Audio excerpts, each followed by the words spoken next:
if we're constantly around people that are also kind of playing this game of trying to constantly level up, then I mean, the comparison trap is real. I'm about to take off starting Saturday. I'm taking the rest of the year off social media. And I do that every year. I take a good 4 to 8 week break because I start to notice my thinking be affected by what I'm seeing online. And then I start to notice that that thinking isn't really in line with my values. And that's when I know I need to step back. Welcome to Less House More Moola podcast. I'm Laura Lynch, a certified financial planner professional and your host. For me, alternative or tiny living is more than just a lifestyle of minimalism or lower cost housing. It allows me to live a life aligned with my values. And as of October 2024, it also allowed us to become 100% debt and mortgage free. If you are looking for alternatives to the conventional path because you want to be more financially resilient and kinder to the earth, you have found the right podcast. So hit that subscribe button because new episodes are out every Thursday. Well, Michele DeVries, welcome to Less House More Moola podcast. Thank you so much for taking the time out to chat with me today. Yeah, thanks for having me. I'm excited to be here. I love the format and theme of your podcast. So yeah, let's do this. Yeah. So go ahead and introduce yourself and share with us how long you have been living in your unconventional lifestyle. Yes. So my husband, Mark, and myself are both photographers. We started a photography business back in 2004 together. And in 2012, we bought a truck camper and became really intrigued by the idea of living a nomadic lifestyle. We were living in Colorado at the time, and I grew up in Arizona, and as much as I tried to become a skier and a winter person, it just never really took for me. And so our evolution into full-time travel started with realizing my dream of being a snowbird, getting out and away from the cold weather in the winter time. And then that evolved into that living small in a truck camper or RV kind of opened my eyes to the possibility of that being a vehicle for becoming debt free. And so that turned into a dream. And in 2017, we took to the road full time in a tiny RV. We did that for a year. And then Mark got a pretty amazing job offer that we couldn't turn down. So we settled back down into house life for 2 years. And the pandemic kind of threw a wrench in everything like it did for a lot of people. But the silver lining was it was an opportunity to move back onto the road. We'd been missing it tremendously. So in 2020, we moved back onto the road. We have been full-time RVers ever since then. And it is a dream come true. And I can't imagine living in a house again. And even if we did live in a house, it would be a tiny house. So I can't really imagine living in a traditional lifestyle again. We love this life very much. Yeah, it's funny how it sort of normalizes for you. And you and I talked when we chatted before about how maybe folks have sort of forgotten their ability to adapt or be resilient. Even I just thought about this when I just turned the lights on in the kitchen, and I was like, there was a time where there weren't lights on in the kitchen, and in the winter, you just adapted to having less light, and candlelight and hearth light was kind of it. And It's now, so true. if we feel a little damp or whatever, I'm having kind of a damp, rainy day, I'm like, let's just turn on all the lights, right? Yeah. And so tell us about that adaptation process for you. It sounds like it was definitely a dream for you. Were there any struggles along the way? And why is it you're so into it now that you just don't miss anything that's more conventional? So, we were following that path that I think most people in this country follow, which is, you get out of school into the real world, as they like to say, and we're kind of given this template of what we're supposed to do. And we were following that template. We were building up our business. We were racking up tremendous amounts of debt because we had that have to spend money to make money mentality. And we were working towards buying a house and once we bought the house, it didn't feel the way I thought it would. Something still felt like it was really lacking, and now we had this major responsibility, this thing that needed to be cared for and maintained, and I mean, right off the bat, there was such a big hailstorm, it took off most of the paint off our house, and our whole house had to be repainted. And it was like, "Oh my gosh, the expense of that," and it just that really drove the point home of, like, the higher stakes that we were dealing with now that we owned a home. And I just wasn't excited about it. It wasn't as fulfilling as I think we were presented that it would be. And so that's when I just really kinda got into my head, like, what else is out there? What could we do differently than this? And our buying our truck camper really kinda opened up that door of like, "Oh, there's different ways to live." Like, it sounds silly now that I'm in my 40s, but in my 20s, you're just so kind of you're on this treadmill of like, "This is what I was told I was supposed to do, and I'm doing it." Like, and so I'm totally getting off track from your question, but that's kinda what led us down that path, and it showed me that, like, just because this traditional way works for so many people doesn't mean it works for everybody, and it's important to, I think, be asking yourself questions like, "Does this life work for me, or do I wanna do things a little bit differently? Like, am I doing it because I think I'm supposed to, or am I doing all these things because it's what I want?" Yeah, that critical thinking comes maybe with age, and maybe there's some great young people out there that were smarter than I was for sure and start asking questions sooner in life. And maybe the work that we're doing here and the conversation we're, having here today will help spur creative thinking or critical thinking in younger people. But yeah, we just do what we're told for a long time. And then what we're told doesn't necessarily, I mean, having a house is great for folks that want to have a big family, say, and Yeah. really like to be rooted in their community, and all those Yes. things are valuable things. But there are other ways of being and doing and exploring, and it sounds like that you've really just taken to the notion of seeing new places and being out on the road and not so rooted. Is there anything about yourself that you think really makes that sort of a good fit? I think that I'm a very curious person, and I do tend to get bored easily, and I also tend to crave a really strong connection with nature. And before we took to the road, the house that we bought was, in a rural area. It was 35 minutes from the nearest town, and that was the first time I'd lived rurally. I was really nervous about that when we did that, and I learned right away I am someone who would rather be able to step outside my door into nature and have to drive 40 minutes to the grocery store than be able to drive 2 minutes to the grocery store and have to drive 40 minutes into nature.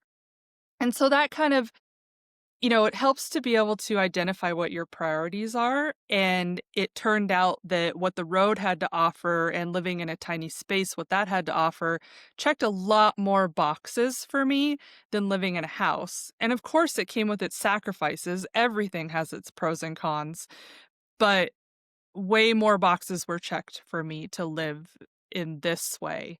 And I don't know now, like, I'm an introvert and I'm a fairly sensitive soul, like, just life comes at me and I get overwhelmed pretty easily, and being in nature all the time, being able to just walk out my door and go walk in the, undeveloped wilderness does a lot for my mental health, and I think that the way this lifestyle is portrayed on social media is that it's all about, like, adventure and, like, going on these, like, epic trips and, attractions and all these things where for me, it's like, I just want a slower pace and, I wanna have more free time and feel less like I need to hustle and be earning and producing constantly, and this lifestyle really allows for that. Yes, it's like a constant theme that I think we're all thinking about right now is how to, in your really great words, unsubscribe from hustle culture, right? Or social norms and expectations and create a life that, really feeds our soul, our need for nature, our introvert selves. And what a beautiful time that we can actually do that and make a living and also live that lifestyle. And it seems like that you all have come up with this, what you call a weird life hack. So expand on that a little bit more in terms of how you strike that balance. Yeah, so the way our business works, Mark and I are wedding photographers, and so it's like freelance work. We're not guaranteed a paycheck at the end of every week, and that has really helped us see, like, kind of weigh the money coming in versus the money going out, and how much do we wanna work, and how much free time do we wanna have, and how much do we wanna travel, and, um, we, for a very long time, tried so hard to get our business to be, um, lucrative through the winter time. It was really hard to do living where we lived and doing the kind of weddings that we did, which are take place at Colorado ski resorts when it's not skiing season. When it is skiing season, it was just so much harder to drum up work, and so we started looking at our life in terms of, like, time versus money, and it was like, "Okay, so it's this strange balance, right, of, like, if you make a lot of people that make a lot of money don't have the time to spend it, but sometimes if you have a lot of free time, you don't have the money to, like, do the things that you wanna do." And so we got to a place of, can we consolidate our working season into a 5-month period of time when it's the busiest and manage our money in a way that it can keep us, um, in a good financial position the entire year. And now it took a lot of work, I'll say, to get there. It didn't happen overnight, but it was this constant evolution where we went, okay, we can, like, starting in May, put our heads down and just grind, knowing that come the start of November, we are free to go wherever we want and do whatever we want. And that's why I call it like a weird life hack. It almost feels like semi-retirement. I mean, I go and live on the beach in Mexico for the entire winter with my feet in the sand in 80-degree weather. I paddleboard with dolphins and I watch whales every day. And I'm just like, this feels like it should only be for millionaires to live this kind of lifestyle, and here I am, this little wedding photographer that has managed to find this much time off, and we wouldn't be able to do that if we were trying to maintain this big life footprint with this huge house and, top of the line vehicles and all the things, but we reduced our life to such a small, nice and tidy package of just what we need that has freed up so much time for us to be able to really enjoy life and not feel like we're just working and paying bills constantly. Do you find that there's a transition period when November comes and you head south and where you have to kind of still deprogram yourself from the hustle mentality and like you have to like coach yourself into this, okay, I have created this lifestyle for myself so that I can relax on the beach and paddleboard and all the beautiful things, and it's okay for me to enjoy that. That is such a great observation. That is the hardest time of year for me on both ends, in November and at the start of May. I finally identified and accepted that there's a 2 to 3 week period of, like, a great amount of discomfort as I adjust into my new routine. And I find that sitting down with myself that time of year and just kind of evaluating what I want for the upcoming season and transitioning into that period helps me to recognize kind of like, okay, it's time to make that shift. But yes, it's hard because that it's kind of an unusual way to live. Obviously totally worth it. But yeah, in your head, it's like, wait a second. And I'm a person that finds so much value in being productive and accomplishing things. And it has been a lot for me to be okay with really slowing down. Yes. Yes, that we can all become more okay with slowing down and that Yes. we can all create some space in our life to slow down. I think that that is just, a major life lesson, especially for those gals out there that are our age, right? This is our time where we really need to be, coming into ourselves and taking care of ourselves and slowing down. Absolutely. And I've heard so many stories of people that get to retirement and they're so unhappy because they don't know how to slow down. They don't know what to do with themselves.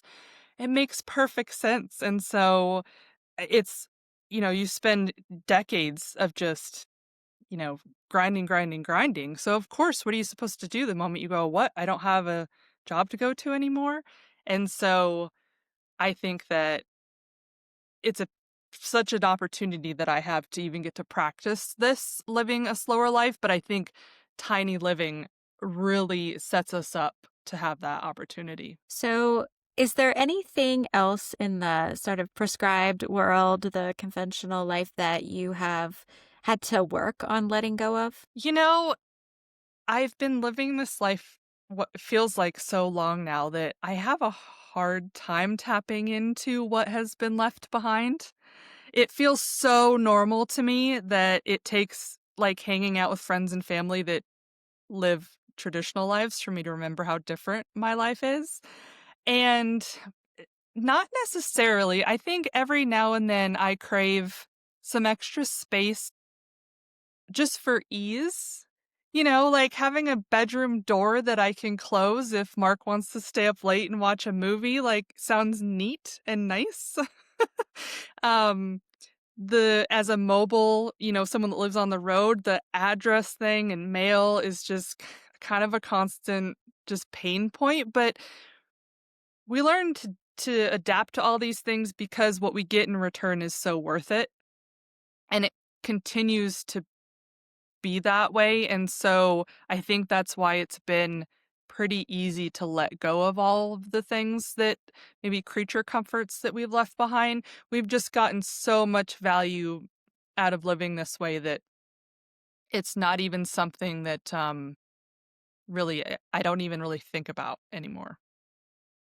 Yeah, back to that resilience and, adaptation and um that's a that's a human skill that we have and our Absolutely. ability to settle into and appreciate whatever our circumstances may be, not to minimize struggles, but just we can put ourselves in uncomfortable positions that maybe look uncomfortable to others and find comfort there. Absolutely. Yes. So let's talk a little bit about the broader world at large and how you think about this sort of low debt, living on a cyclical income, spending a lot of time not spending money, how you sort of frame that in terms of where we are in the world, sort of currently. Everything feels so uncertain, which is always true, but it feels more true lately than ever. I feel more in touch with that than ever. And I'll never forget being a teenager and like my parents like lived a very big life in terms of a big, beautiful house and really nice cars and lots of toys, boats and airplanes, did really well for themselves. But I remember as a teenager thinking, like, I would get stressed thinking, how am I going to be able to afford this kind of life for myself? And like my parents, I recognized the stress that they had about finances and keeping up with all those things. And I saw it cause tension in their marriage. And so I've always been a pretty introspective person, and so that started from a young age of like, "Oh my gosh, this looks like so much work to make all of this happen." And once I got, into this lifestyle, it's like you don't need all of that necessarily if and living an unconventional lifestyle puts you more in touch, I think, with asking yourself what works for me and what doesn't rather than asking like looking at the what you think you should be doing. And to bring that back to, like, the time we're living in now, just reducing everything to less means I just have less to worry about. It seems really obvious and kind of like a general statement, but I mean, there's so much less I have to worry about maintaining and um payments to pay for things and um it keeps my head really clear and worrying about what's important and not getting caught up in things that aren't important. And the pandemic is a great example. I did not knowing that I could live like this and be so happy really reduced the fear when my career became so incredibly non-essential. Like that was such a exercise, like a thought exercise in going, "Oh my gosh, literally overnight, the job that I've been relying on for 20 years is just not like people aren't getting married all of a sudden." And you if I had that life that my parents were living, I may have gone into an insane asylum out of just like panic of how am I going to get through this. But the pandemic for Mark and I was like, oh, well, we'll live on the road and like we'll ride this out and take it as it comes. And it's that adaptability and that gives me so much comfort right now when we don't really know what the next few years looks like. And it's like also I just feel more okay with kind of riding those waves, like rather than feeling like this ball of tension of like how are we gonna sustain our life while we ride through this craziness. Is part of the resilience there also the going to an economy where things are a little bit cheaper? You all spend time in Mexico. Do you find that you are able to live on even less there from a dollars perspective? Yes, that is something that I think kind of throws people off when we tell them that, like people that have never been to Mexico that are curious about our travels to Mexico. We go down there for 4 to 5 months and absolutely live cheaper than we live here. And It I just feel so grateful that we can even do that, and it also puts things back in perspective too. I think that we're getting a little I mean, everyone realizes everything is getting more expensive, but it's this constant gradual increase that I think with some things you can kind of just get used to it maybe, where we'll go to Mexico and we can go out and have a full-blown meal for 10 or $12.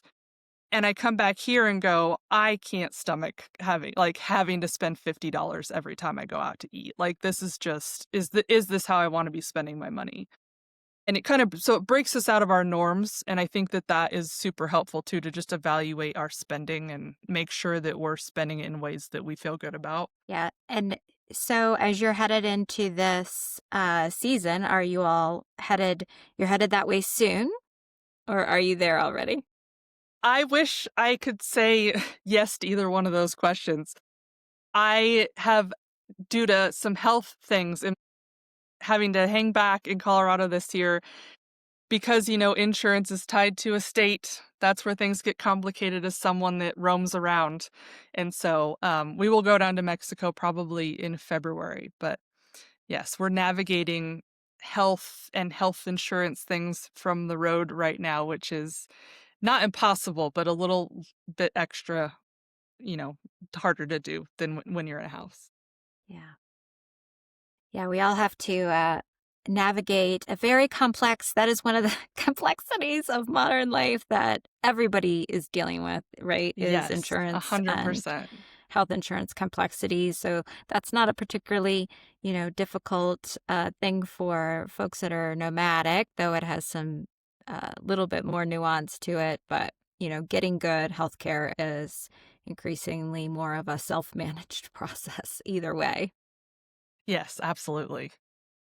So, what advice do you have for folks that are kind of out there, just like they've watched the YouTube videos and they've followed the journeys, and they say, "Wow, that looks so good," and then they just come back to that pressure of constantly needing to level up, or status, or the career or even the health insurance thing. I couldn't do that. I'd have to leave my employer health plan, right? Like there's just so many limiting beliefs or rules that we put around ourselves. So what do you say to those people that still have those rules? Say, do an audit of your input. Like, what are you taking in on a daily basis online and in person with your in-person relationships? Because that is so has so much to do with our thinking and our choices in life, and I think a lot of it is subconscious. And if we're constantly around people that are also kind of playing this game of trying to constantly level up, then, I mean, the comparison trap is real. And I'm about to take off starting Saturday. I'm taking the rest of the year off social media. And I do that every year. I take a good like 4 to 8 week break because I start to notice my thinking be affected by what I'm seeing online. And then I start to notice that like that thinking isn't really in line with my values. And that's when I know I need to step back. And, um, living on the road has shown me too, like, I have so many friends now that live an unconventional lifestyle and we have such similar values. And I never had those kind of people in my life when I lived in a house.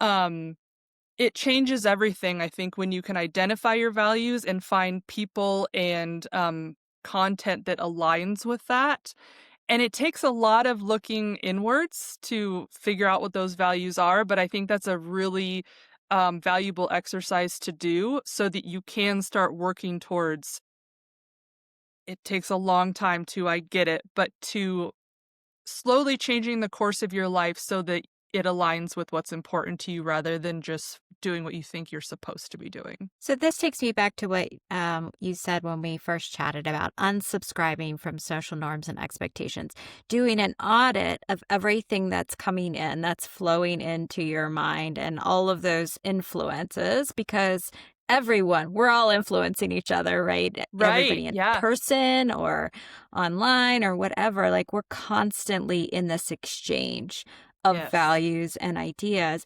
and we can choose where we're going to get that information from, and we can Right. choose what to subscribe to and what to unsubscribe from. Exactly. It's so true, and I think that it's easy to kinda lose sight of that power that we have because we kinda just get accustomed to our own feeds, you know? And the feeds are also very effective at being infiltrated secretly with all these ads and sponsored posts and things that come in when we're not even asking to see it. And I I think and it depends on the person, the personality type. More people some people are more sensitive than others. I know I'm definitely more sensitive, but we're all looking at our screens every day and we're all being impacted in one way or another, positive or negative, with what we're taking in. And so I personally want to feel like I have some kind of control over what I'm feeding my brain because it affects my decisions in life. And I think it's really important to know to recognize that. Yeah. It's like we're all a connected consciousness in a sense, right? It's Yeah, all kind of right? like one big web, right? And you got to Yes. figure out which corner of the web you want to hang out in and where you want to Yes. contribute and receive from, because there is the full spectrum and your algorithm gets trained by what you look at. And so if you're looking at status-based posts all the time, you're going to see more of the same. And if you start looking at values-based posts that align with your values, you'll start receiving that content. And so you have to manage it, just like you have to manage your healthcare, like you have to manage your finances, just like you have to manage your mental health. Like it's all about being Exactly. in your own agency. Right. Can I share a great example of that? Yes. This was, um, I think like 2010, right around the time we bought our first house, and I stumbled across a website. Social media wasn't nearly as prevalent as it is now.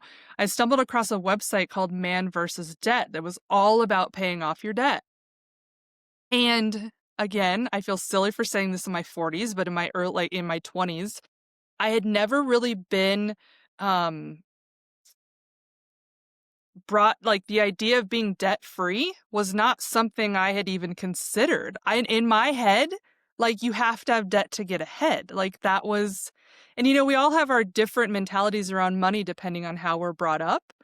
And it really blew me away. I thought, how have I not like considered being debt free? And that is an example of what different input can do for your train of thought. And like right away, that was one of the motivating factors to change our lifestyle because I thought, I want to be debt free. I want to know what that feels like, how that changes things for us. And we immediately got on that track. And that is like to come across one website that it can change things so drastically. That is an example of how your life can change if you pay attention and you really curate your input, I think. Yeah. Yeah, that's such a great example because we can't, as the expressions goes, we can't be what we can't see. So until you see it the first time, Exactly. and until Exactly. you go, wow, I never even thought about that. You don't even know. And there's so many people out there that are sitting around waiting to buy their first home and get into their first 30-year mortgage. And right now there's conversation in the ether about the 50-year mortgage, which I've covered on a previous podcast episode. But they're just like, oh, yeah, I'm just going to pay for the roof over my head for 30 years. And if I can't afford the 30-year, then maybe I can have an even longer loan. And they have no really concept of how much of that is actually paying the roof versus paying the people to borrow their money Right. and how much it's going to cost of your total human capital, like your time, Yes. your energy, right? It's all like devoted, such a large percentage of it devoted to having that roof, which keeps you stuck in one place, right? And maybe nomadic's not for everybody and small isn't for everybody, but just understanding like, what are my options? Yes, exactly. Yeah. And once we achieved that goal and became debt free, I was really pretty blown away by how the weight that I felt that was lifted that I didn't even realize I was carrying around with me. And I think that has to be so true for so many people. We don't acknowledge it because we think we're just doing this thing that everyone else is doing and we're supposed to be doing. And once that weight was gone, I was like, I never want to carry that around with me again. It takes off so much weight. And like we were talking about, these times of uncertainty just allows me to feel so much less stress about what I need to try to earn in order to keep up. Yeah. So it sounds like, though, that you didn't come from this camping life or downsized life or tiny life. And so has this been a process for you over the years of discovering yourself and discovering how you are unique coming from the family that you came from? For sure, 16-year-old me wouldn't believe it. I mean, I had a huge walk-in closet all to myself when I was a teenager that was filled with the highest fashion that my mom loved buying, like, for me, and when friends come into our RV, a lot of the women will be like, "Where are all your clothes?" And I'll take them into our tiny little closet that feels perfectly adequate for me, and I laugh because it is a transition, it is an evolution over time. I could have never done it overnight, but it is that constant evaluating pros and cons and really just paying attention to what I'm getting in exchange for giving up these things.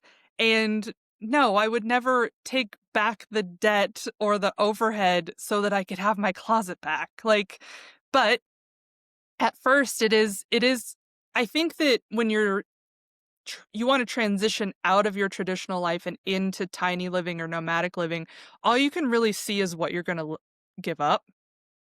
You can't see what you're going to get from it until you're doing it. And that's where I think things can get kind of tricky for people. You have to there has to be a leap of faith that something in your gut is telling you like this is the life I want to live or at least the life I want to try and I believe it feels aligned with my values and I believe it's going to pay off and you kind of just have to go for it. And if it doesn't work out, like, that's the thing too, like, so that's fine, you tried it and now you know. Um, you really don't know what's gonna happen, you just have to kinda follow your heart in these situations, and a long time ago in my 20s, my heart was saying this was, the life I wanted to pursue, and I feel very grateful that it has worked out, but if you just focus on what you're leaving behind and you're afraid of being uncomfortable or out of your element, have faith that you're gonna get things in return that you won't know until you're doing it. Such wise advice. So, Michelle, where can listeners find and follow you? So I blog weekly at twohappycampers.com. I love writing essays and sharing things about how to go about full-time RV living just to inspire anyone that is drawn to this lifestyle. So you can subscribe over there, twohappycampers.com, and then I'm on Instagram at twohappycampers. Michelle, thanks for sharing your long history, because sometimes we don't get to hear so much depth in terms of people's experience.